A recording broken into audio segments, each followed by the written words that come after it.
Ouvintes, bem-vindos a mais uma edição do GeoPizza, o podcast quinzenal de histórias atuais e atemporais. Hoje daremos continuidade à nossa pizza da semana passada, uma pizza desconhecida por muitos. Hoje daremos continuidade aos crimes de guerra do Japão Imperial. Então vem com a gente que essa edição de conclusão promete.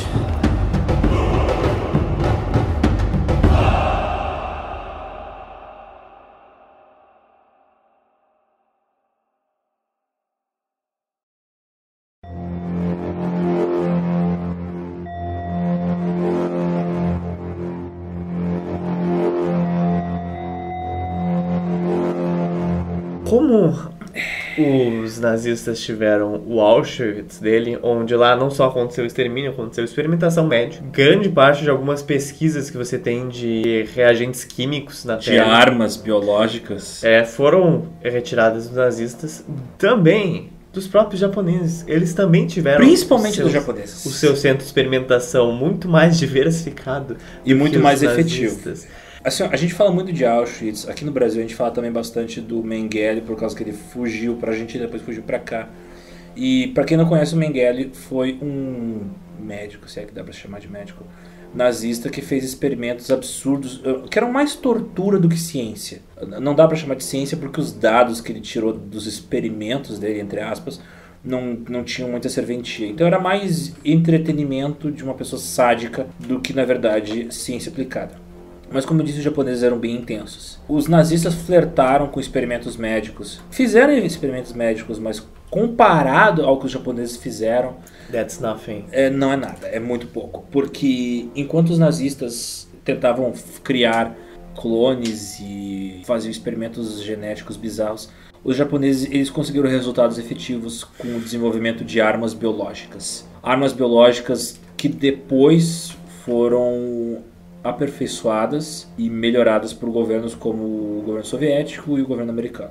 Agora a gente vai para a parte mais, não sei se é a mais pesada, mas certamente a mais incômoda. Se não for, eu não sei mais o que a mais incômoda dessa conversa, que é a, infelizmente não tão famosa, Unidade 731. O que foi a Unidade 731? Ela foi construída na China e ela era um centro de pesquisa e experimentação médica criada pelo exército japonês.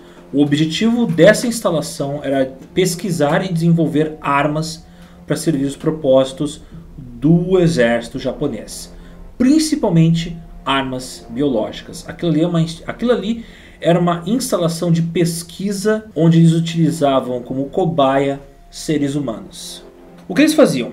Eles capturavam prisioneiros de guerra, os cidadãos da região, e levavam para esse local. Os residentes locais, os chineses que moravam ali perto, para eles era dito que aquela instalação era, na verdade, uma marcenaria. O quê? Não diziam nem que era uma base militar, assim. Não, eles diziam que era uma marcenaria. A gente tá fazendo os Daí a piada, porque eles achavam isso engraçado. Eu não estou dizendo que eu acho engraçado, mas os japoneses consideravam engraçado. Os soldados japoneses faziam piada com isso. Caralho. De chamar as vítimas dos experimentos não de pessoas, mas de toras. De lenha, de madeira. Cortar e queimar. Porque eles cortavam, queimavam, faziam o caralho com as pessoas. O que eles faziam? Por dar um exemplo, conseguiram criar uma versão bélica do antrax e da tuberculose. Como é que eles faziam? Obviamente eles pegavam as cepas mais violentas e mais virulentas do vírus e eles não utilizavam, e eles não experimentavam em animais, eles experimentavam em pessoas. Porque, obviamente, o objetivo deles era afetar pessoas, destruir o inimigo. A unidade 731 ela era dividida em 8 divisões, cada uma com uma particularidade específica. A divisão 1 era a divisão de pesquisa da peste bubônica, cólera, antrax, tifoide e tuberculose, usando em pessoas de verdade. Como cobaias.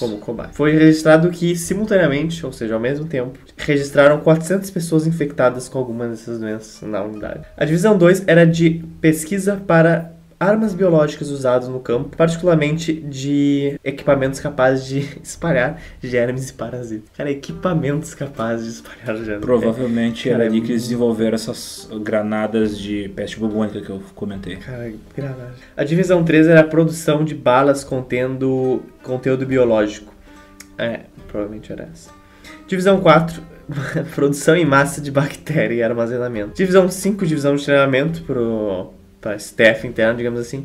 E divisões de 6 a 8 para a área medicinal e de equipamentos, ou seja, lá onde aconteciam todas as secações, digamos assim. Era entre essas divisões.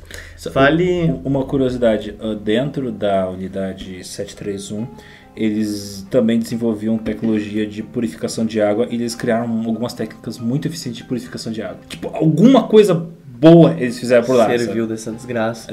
Então, como a Alexandra comentou, aconteceu muitas vivisecações. Vivisecações, que nada mais é que o nome chique para tu abrir uma pessoa ao meio. Não, vivisecação é vivo. É vivo? É vivo. Por isso que tá escrito vivisecação. Sim, quando dissecação é quando a pessoa tá morta.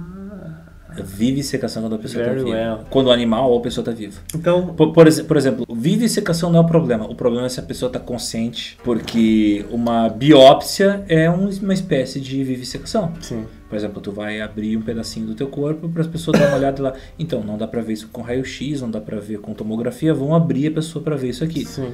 E aí tu faz uma biópsia. Mas o nome que a gente dá é biópsia porque vivisecação soa muito mais como abrir um animal, entendeu?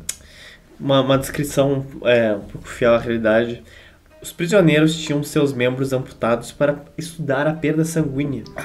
E esses membros eram às vezes retirados de lados extremos do corpo. Então, 2 braços, 2 pernas. Eles trocavam braço por perna ou trocavam mão por mão. Tipo, colocar a mão esquerda no lugar da mão direita, a mão direita no lugar da esquerda, para ver como é que as feridas iam sarar. Alguns prisioneiros tinham removido partes do cérebro, pulmões inteiros, como pâncreas, para ver até onde eles conseguiam sobreviver e qual era o impacto desses órgãos no organismo. Tudo e a aplicação de germes e bactérias em outras pessoas. E como o Alexander falou, isso foi utilizado em várias pessoas e também foi utilizado principalmente na Indonésia, em que criaram um tipo de toxídeo baseado no tétano e também tentaram desenvolver uma vacina contra isso. Provavelmente para os soldados, caso eles estivessem no meio da batalha sendo infectados por essa merda que eles usaram nos inimigos. E uma das grandes estudos e registros que a gente tem de até onde o corpo humano consegue aguentar com frio extremo vem dessa época. Sim. Até onde ele consegue resistir e até onde ele... Porque são experiências que uma nação com ciência ética jamais faria. E por isso que os únicos dados que a gente tem são desses caras, por causa que eles foram os únicos que eram antiéticos o suficiente para poder fazer experiências com pessoas. Sim. A parte mais dark, eu acho, é a parte de doenças, principalmente doenças sexualmente transmitíveis. Sífilis foi um desses casos em que as pessoas eram injetadas com sífilis. Os cientistas queriam ver como era esse tipo de transmissão. Muitos pesquisadores forçavam prisioneiros a ter atos sexuais um com o outro. 4 ou mais ou 5 unidades de soldados ficavam no laboratório acompanhando um homem e uma mulher infectados com sífilis juntos em uma cela. Depois que elas eram infectadas, algumas delas eram feitas vivificações para ver que diferente tipo de estágio da coisa era feita. Crianças também eram infectadas com sífilis. Queriam ver até quando esse tipo de doença conseguia se espalhar pelo corpo. Os registros de alguém mais novo registrado com sífilis na unidade era um menino de 6 anos e tinha outro com 7 anos. Eles queriam ver até onde pessoas também da mesma, por exemplo, irmão, irmã, ou até mesmo pessoas parentescas conseguiam ter certo tipo de resistência à doença, a própria sífilis. Então tu fazia literalmente as pessoas fazerem incesto para ver se elas tinham algum tipo de reação entre elas ou não. Tu tá ligado que alguns dos soldados que trabalharam nessa unidade tinham 13 anos de idade? Soldados. Alguns soldados japoneses eram adolescentes. Tu vira a banalização do serviço militar, né? Tu literalmente... É que era um ponto assim de tipo... Whatever. Seja o que for. Muitas mulheres eram forçadas a serem engravidadas por causa dos experimentos, né? Além de ser feita vivificações nela mesma, eram feitas vivificações no próprio feto, para ver até onde isso também espalhava da grávida até o bebê. Um dos relatos, esse talvez seja o relato mais gore que eu vou falar, mas só para ter uma dimensão da coisa, talvez isso poupe de você até de pesquisar sobre. Um dos pesquisadores me falou que o dia de hoje era um dia para fazer um experimento humano. Ele e outro membro levaram as chaves para abrir uma das celas que continha uma mulher chinesa. Eu tô traduzindo automaticamente, então por isso pode ficar um pouco estranho. Um membro da humanidade estuprou ela e o outro membro ia fazer o mesmo com outra mulher de outra cela. Só que essa mulher de outra cela, por que eles faziam isso? Eles estavam literalmente fazendo competições. Nossa. Então isso rolava também no meio da ciência. Só que essa outra mulher, ela tinha vários dos seus dedos faltando. Amputados. Tinha falta de ossos nos seus pés, principalmente por causa da gangrena e também do frio e das fraturas. O soldado, mesmo assim convencido, iria estuprar ela de qualquer forma, mas depois que viu que o genital dela estava literalmente soltando pus, então ele mudou de ideia. E aí ele, perdeu a competição. Um dos outros itens que aconteciam na unidade era testes de armas, de granadas e lança-chamas serem usados em outros seres humanos, testando até mesmo tipos de distância para serem usados granadas, ou certo tipo de distância para serem usados lança-chamas. Bem, assim, de novo, se você tiver curiosidade de ver como era isso, e quando eu digo ver, literalmente ver, tem esse filme The Man Behind the Sun, o Sol, no caso, se referindo ao Japão, o Sol Nascente. É esse filme que conta a história da unidade 731 e assim, eu recomendo. Para você se vacinar historicamente, eu diria, é uma vacina histórica, eu acho, porque é o tipo de crueldade que às vezes volta e meia volta a acontecer, entendeu?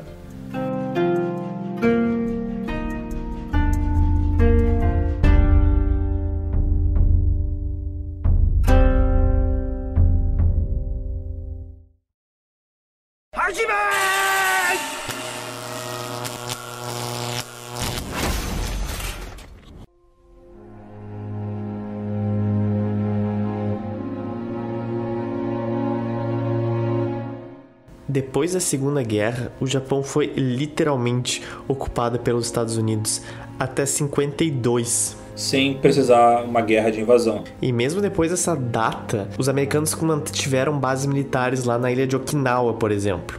O Japão teve seu exército desmantelado. Eles não podem ter um exército até hoje. A Constituição japonesa proíbe isso. Inclusive, o que eles podem ter é uma força terrestre que não pode chegar a 350 mil soldados. Então, teve muitas mudanças institucionais no Japão feitas pelos vencedores da guerra. Como eu falei no início, a guerra é feita pelos vencedores. A imagem é passada pelos vencedores. Eles perderam todos, felizmente eles perderam todos os territórios que eles conquistaram. E pra você ver, de 42 foi o auge do Império Japonês, o que 45 foi até onde ele durou. Ele perdeu quase 90% do seu território, menos a ilha do Japão. Em ilha, os americanos foram eliminando os japoneses até que eles chegaram no Japão. E também é muito importante dizer que a rendição japonesa só foi oficialmente decretada com o pronunciamento do imperador japonês Hirohito no rádio. Até então, ele sabia que a população japonesa não ia se render se não ele, a autoridade máxima do Japão, desse esse pronunciamento. Então, isso é uma coisa importante de se discutir, porque eles fizeram uma higienização da história do imperador Hirohito. Vendendo, os americanos, no caso, vendendo para o mundo a ideia de que ele era um cara do bem, que ele foi controlado e obrigado a tomar determinadas decisões pelos militares japoneses. E ele não sofreu nenhuma represália. Nenhuma retração. Ele viveu uma vida muito tranquila e muito de boas. A questão é, os Estados Unidos precisavam de uma figura centralizadora, alguém que representasse que o Japão continuava estável. E por isso o Hirohito foi mantido vivo. Essa foi a primeira vez que se ouviu a voz do imperador japonês no rádio, dizendo uma coisa tão impactante que o Japão tinha perdido a guerra. Mas ele não disse exatamente nessas palavras. O que ele falou foi que ele se rendeu, e ele fez isso por um motivo muito simples, para salvar a população do Japão. Ele criou uma narrativa que até pode-se dizer, né? Quem diria, eu concordando com o Hirohito aqui, mas ele fez isso para impedir que os Estados Unidos lançassem mais bombas atômicas no Japão. Se dizia que, olha, a gente teve que fazer tudo isso, mas a gente não teve opção, não teve muito que a gente podia fazer, porque senão os americanos acabavam com a gente. É uma forma, né, mais bonita de dizer e mais poética de tá aí o outro lado lá, ele não fez coisas piores. A gente conhece bem esse tipo de narrativa aqui neste país, né? Mas tudo indica que ele participou diretamente de tudo que aconteceu, de que ele era o Hitler de lá. Sim. de que as decisões horríveis tomadas pelo exército japonês fazem parte das ordens dadas pelo Hirohito. Então, mas de novo, os historiadores discutem se ele foi um fantoche, se ele tomou decisão direta, se ele era quem estava controlando ou ele era controlado pelos militares. Talvez seja um misto dos dois, sabe? É coisa que não saberemos, mas... Um consenso. Eu não sei. Eu sei que assim, ó, ele foi uma figura necessária para poder trazer de volta a estabilidade do Japão. Porque era alguém que eles podiam olhar e dizer, ó, esse cara tá aí, é sinal que tá tudo andando para frente. O cara foi um criminoso de guerra. Que passaram a mão por cima dele e limparam o passado dele. O país adotou então um modelo político mais baseado no parlamentarismo europeu e o imperador virou só um estado simbólico. Shirohige foi o cara que gerenciava a unidade 731. O ápice que eu queria chegar é que o Shirohige estava produzindo um plano para usar mais de 90 quilos de peste bubônica em um estado chamado Califórnia, nos Estados Unidos. E este plano era conhecido como Operação das Flores de Cerejeira à Noite. O que eles queriam fazer era usar aviões kamikazes para espalhar a praga em São Diego durante a noite. O plano ele foi concluído e foi aprovado no dia 26 de março de 45, mas não foi realizado porque o Japão perdeu oficialmente em 15 de agosto de 45. Um comandante da unidade 731, Aramata Mizoguchi, disse que no momento que o Japão perdeu a guerra já tinham sido construídos 3 aviões só para esse plano das cerejeiras à noite. Aviões da unidade I-400. O propósito seria construir mais 2 ou 3 para que eles conseguissem soltar a peste. Muitas das evidências e documentos da unidade 731 foram queimados. Inclusive, mais de 150 pessoas que estavam vivas na época que o Japão perdeu foram assassinadas e mortas.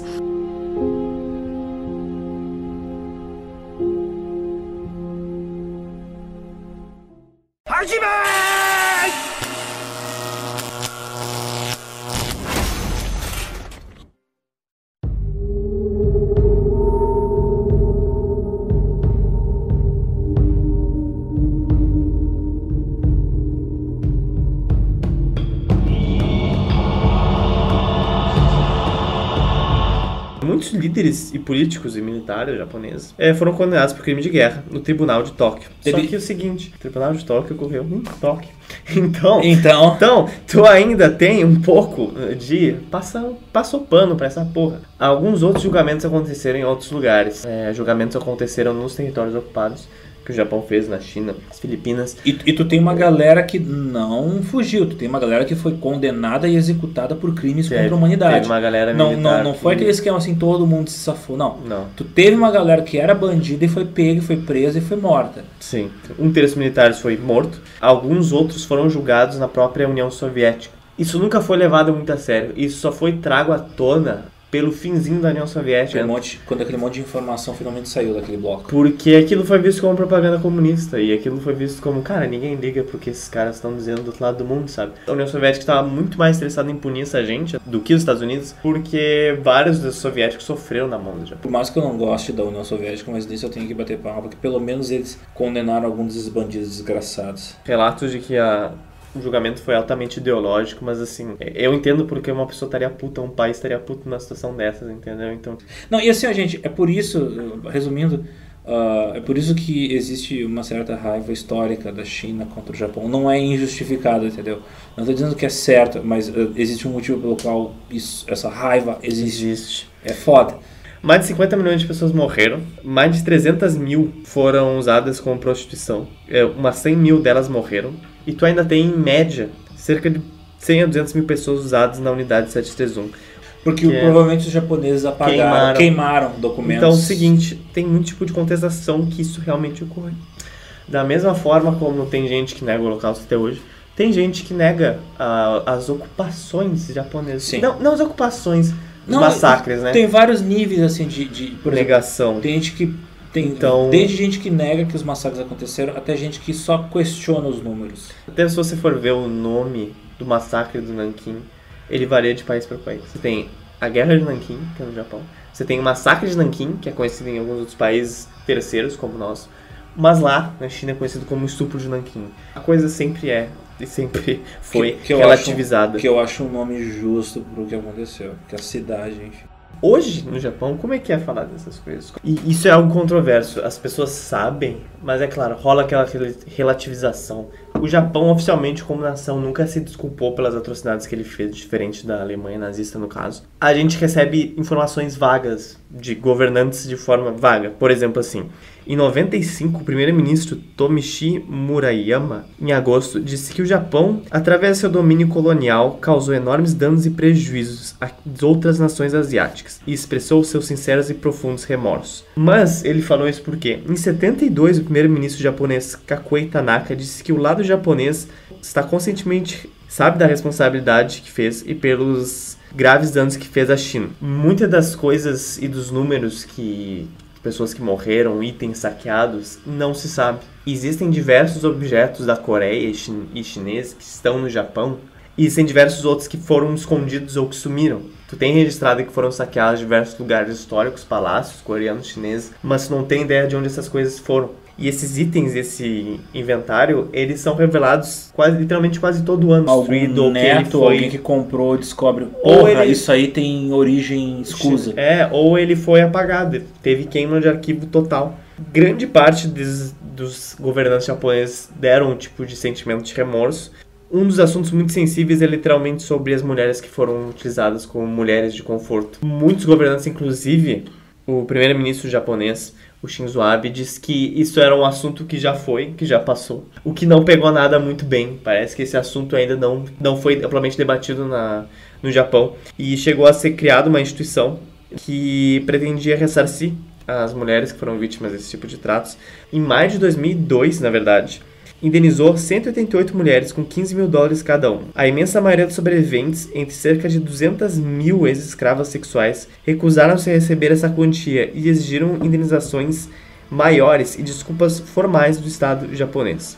Lembrando, gente, que essa galera é idosa, né? Então, tipo, ela ainda está viva. Eles não estavam pedindo esse dinheiro de sacanagem. Provavelmente a gente que não só está sofrendo problema de saúde por causa de idade, mas alguns provavelmente por causa do que sofreram na guerra. A diferença que aconteceu nos países derrotados, como por exemplo a Alemanha e a Áustria, a diferença delas é que o Japão não tem nenhum tipo de restrição à liberdade sobre esse assunto. Já na Alemanha e na Áustria, se você fizer apologia ao nazismo, você é preso. Isso não rola no Japão. E isso não rola também até mesmo em outros países ocupados pelo Japão. Então rola muito revisionismo lá. Alguns ativistas fora do Japão apresentam outros tipos de interpretações do que aconteceu lá. Do ponto de vista de um ex-oficial coreano, o Ji Ma-wong, na Coreia do Sul, ele falou que o Japão, na verdade, fez uma grande modernização na Coreia e declarou que as mulheres forçadas a tornarem escravas sexuais foram velhas que não tinham muito mais serventia naquela hora. Então, o coreano falando isso.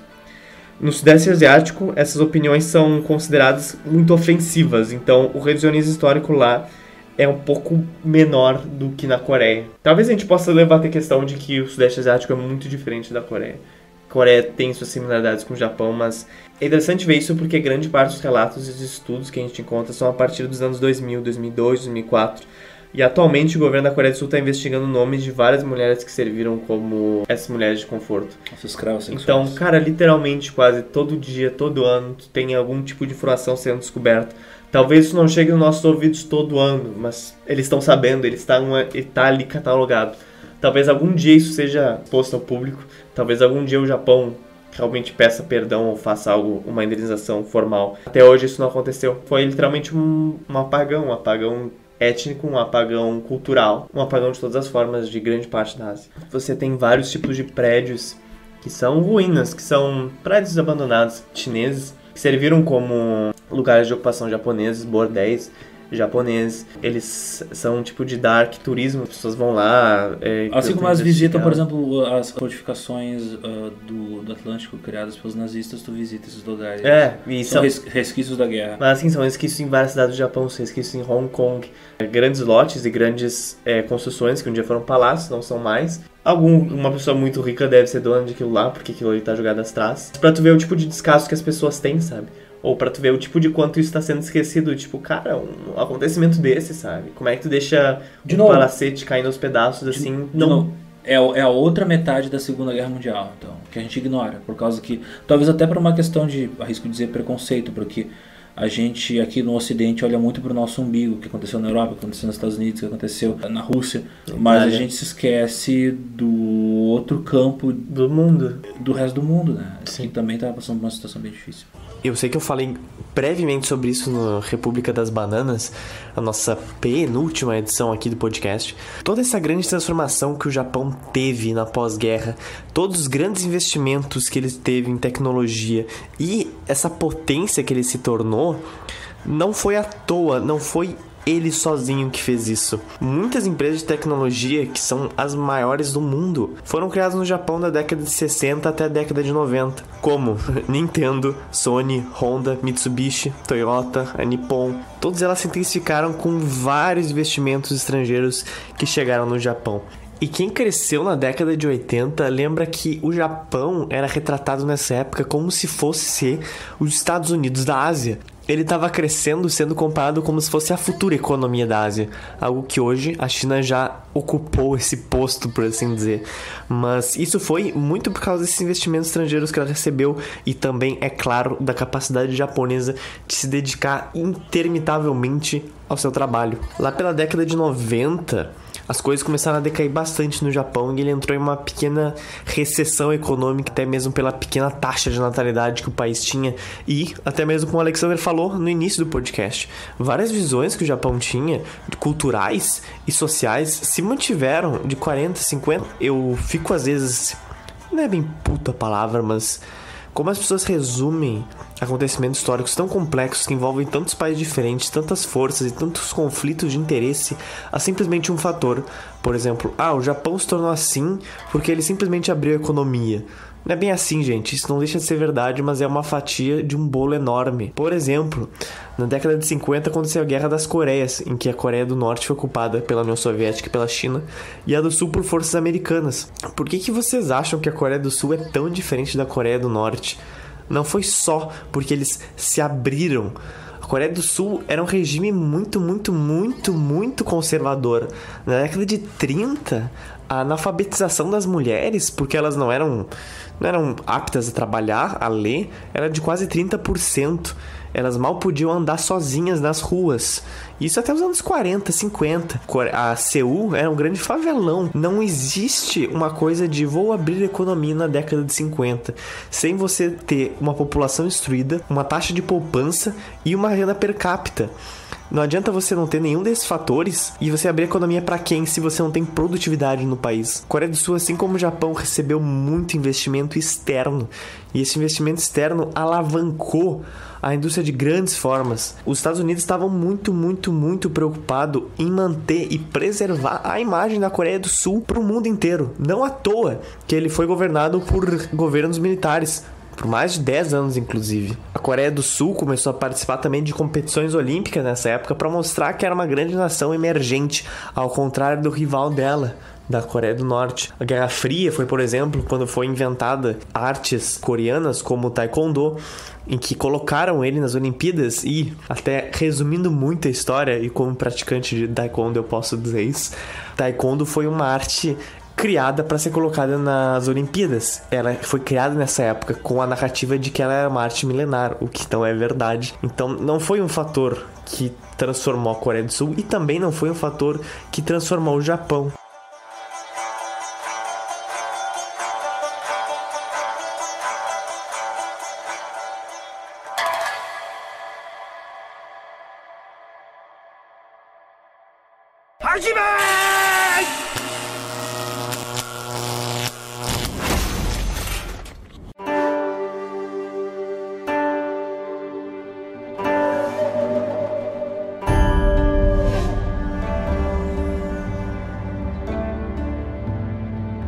Bom, vamos entrar agora pro cardápio da semana. Cardápio da semana. Nossa, dica cultural.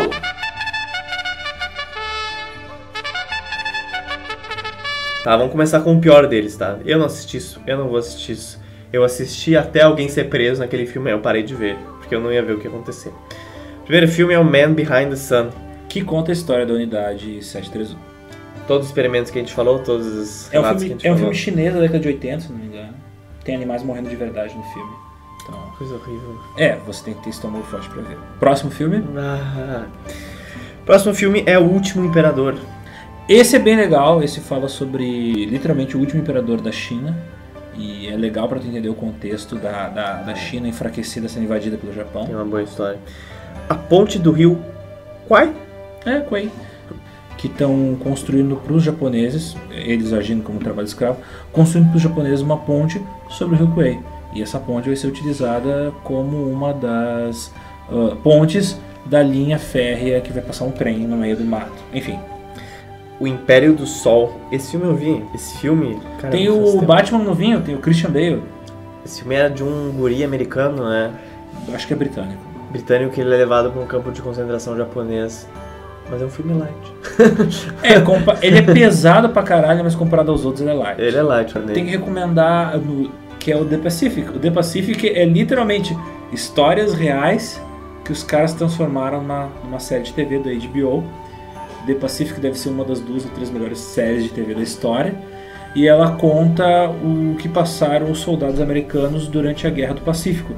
Que quando a guerra na Europa já tinha acabado, ainda estava rolando muitas batalhas nas ilhazinhas do Oceano Pacífico. Enfim, próximo. 1001 ilhas. Um anime e também um mangá chamado Game Barefoot, alguém pés descalços. Que é a história real. O mangá é todo... Tem algumas adições fantasiosas, mas o 90% do mangá é tudo real. A história do moleque que ele sobreviveu à bomba atômica em Hiroshima e perdeu toda a família, só sobrou ele. E a história dele sobrevivendo. E conta... E antes de dar a merda toda, eles tinham um vizinho que era coreano. E pelo que... Se eu não me engano, pelo que dá a entender no mangá, ele era meio que tipo uma pessoa que foi meio que escravizada e trazida pro Japão, tá ligado? Ele era meio que um servente, estilo romano, tá ligado? Que, tu tem Sim. A classe de serventes, gente que serve. E o cara sofreu, tipo, um preconceito semelhante a tu ser um judeu na Alemanha, sabe? Durante aquela época. Foda. E o Gen, no mangá, fala que era o único vizinho que eles respeitavam, porque todo mundo era maluco, fundamentalista. E o pai do Gen, se não me engano, era meio contra a guerra, coisa e tal, enfim. Nós temos O Último Samurai, do Tom Cruise. Esse filme eu vi. Esse talvez seja mais fantasioso, mas dá pra tu entender. Nesse filme, acho que vocês vão entender um pouco da lógica dos samurais. Esse filme retrata o finalzinho da época dos samurais no Japão. Quando ele começa a ser literalmente ocidentalizado. O filme que fala de um europeu que vai lá pro Japão exatamente quando ele tá mudando e os samurais estão acabando. É interessantezinho. Filme americano dos anos 2000, meio Mel Gibson da vida. É aquela coisa meio tipo, o protagonista vai pra um país que tem uma cultura, ele aprende a cultura e ele vira o herói daquela cultura. Claro, tipo, vai se fuder. Pocahontas, Avatar. Nada contra, mas é um clichê. Próximo é Cartas de Iwo Jima. Esse é um parzinho. Tem o Conquista da Honra, que é sobre os soldados americanos que foram pra Iwo Jima. E tu tem Cartas de Iwo Jima, que é sobre os soldados japoneses que estavam defendendo Iwo Jima. E esse é um filme, assim, talvez o mais importante da lista. Vendo esse filme, vocês vão entender bem como é que era o pensamento militar naquele exato momento que estava rolando a Segunda Guerra Mundial. Iwo Jima é uma ilha. É uma ilha pertinho de Tóquio, pertinho do Japão. Tem também o Merry Christmas, Mr. Lawrence, ou em português, Fúrio em Nome da Honra. Esse é outro filme legal, é com o David Bowie e é outra historinha baseada em fatos reais. Soldados ingleses, australianos e o caralho sobrevivendo aos campos de prisioneiros de guerra dos japoneses, que não eram muito piedosos não com soldados capturados, soldados inimigos capturados. Tora é legal. Assim, eu não vou citar aquele filme horroroso do Michael Bay. Pra mim, o filme bom que presta sobre o ataque de Pearl Harbor é o Tora. Até porque não tem efeitos especiais, todas as explosões foram filmadas, então é gente correndo risco pra poder filmar. De vida de verdade. É, de verdade. É gente correndo de verdade. Não, tem uma cena que tem um avião caindo que eu achei que o dublê ia morrer, então, enfim. O filme é foda, o filme é bom. Por último, a gente tem o Massacre de Nanquim. Esse é foda. Essa é foda. Esse é um filme chinês, e não é a perspectiva americana, não é a perspectiva japonesa.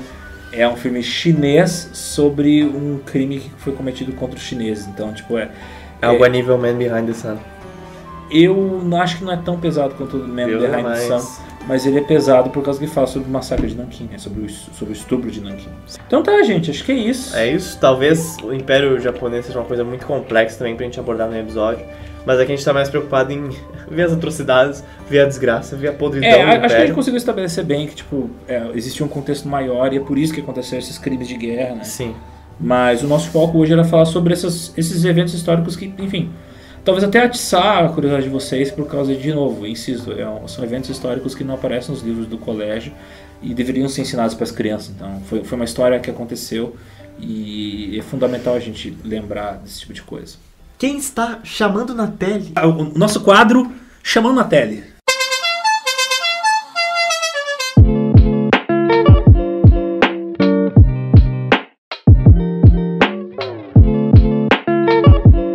Eu queria primeiro de tudo agradecer, porque depois do episódio das bananas nós tivemos 2 novos apoiadores e um deles é do Feudo de Cachoeirinha. Ele é um vizinho meu! Vizinho desta criatura da qual vos falo. A ajuda de vocês é muito importante, sério. E quando eu vi os apoiadores eu fiquei tipo, meu Deus. E vocês ajudam de dimensões inimagináveis pra produzir conteúdo e conhecimento independente em este país.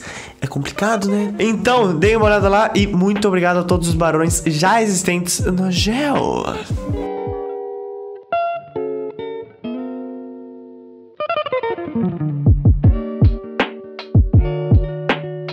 A República das Bananas foi um dos episódios que mais repercutiu, junto com o episódio do incesto. Tivemos muitas pessoas dizendo que foi a melhor edição até então, em quesito de montagem, em quesito de pesquisa histórica. Não vou negar que é realmente difícil você pesquisar um século inteiro de história daquele contexto para traduzir em menos de 2 horas de podcast. É ótimo ver que esse tipo de narrativa storytelling e de linha do tempo tem agradado muita gente, e esse é, na verdade, o tipo de narrativa que mais nos interessa e também é o que mais condiz com o nosso formato aqui. Então, provavelmente e sempre que possível, a gente vai manter esse formato.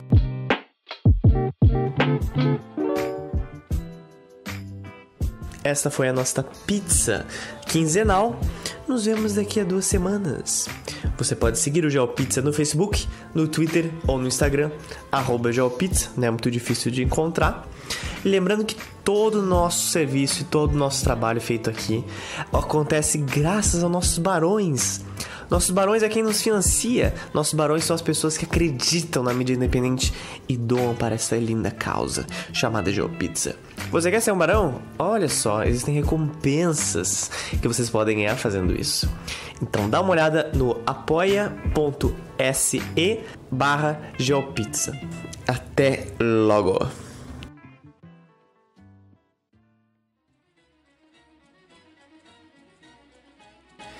Eu preciso dizer uma coisa. Vocês lembram do início da história desse podcast do Hiro Onoda, o soldado que não se rendeu por 30 anos, se escondendo nas Filipinas e sobrevivendo na esperança que o Japão ainda estivesse na guerra? Então, ele teve um destino curioso, para não se dizer mais. Embora ele tivesse matado mais de 30 habitantes filipinos nessa época, inclusive se envolveu com tiroteios na polícia, as circunstâncias desse evento aí foram levadas em consideração com a situação.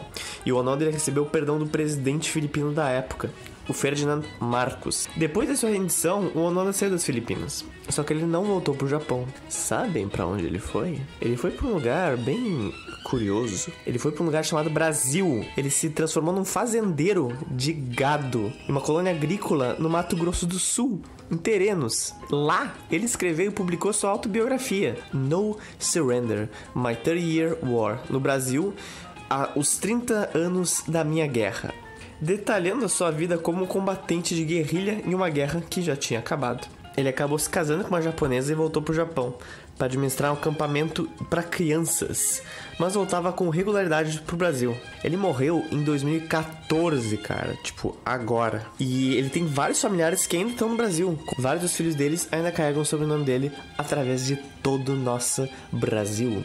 Mas o mais bizarro é que ele recebeu condecorações no Brasil. Ele recebeu, dia 6 de dezembro de 2006, a Medalha de Mérito Santos Dumont da Força Aérea Brasileira. Por quê? Eu não achei por quê. É sério. Se algum ouvinte tiver a razão por quê, por favor, me diga aqui, porque eu realmente estou curioso, porra.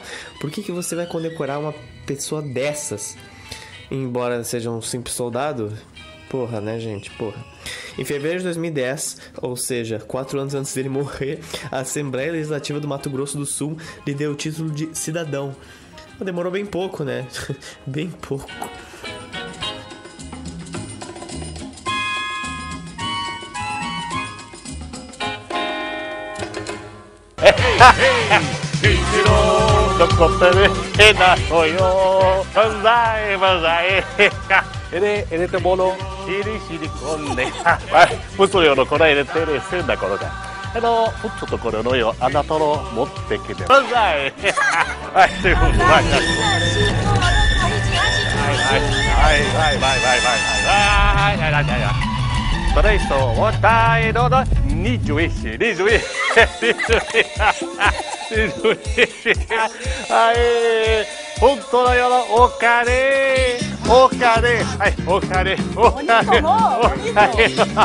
Ok, Shirumio, sumimasei. Katai kizuna ni omoi yosete, toki ni wa yorokobi.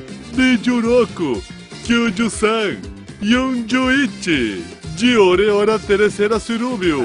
Sayonara, sayonara, sayonara, sayonara, sayonara.